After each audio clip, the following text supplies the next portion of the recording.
কুচোনো বাকি ছিল, অর্ধেকটা তো আমি দেখলে দিলাম হচ্ছে মাটন সেদ্ধর মধ্যে, আর বাকিটা আমি দিয়ে দিচ্ছি মাটনের গ্রেভিটা বানানোর জন্য।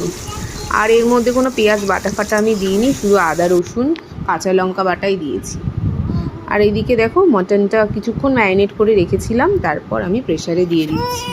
তো এবার মাটনটা প্রেসারে দিয়ে দিলাম, আর পরিমাণ মতো না, অল্প একটু জল দিয়েছি, বেশি জল দেবো না। দুটো চেরা কাঁচা লঙ্কা আর একটু টমেটো দিয়ে দিলাম।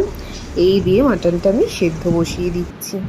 আর এদিকে পেঁয়াজটা আমার নরম হয়ে গেছে, এর মধ্যে আদা রসুন বাটাটা আর কাঁচা লঙ্কা বাটা দিয়ে দিলাম।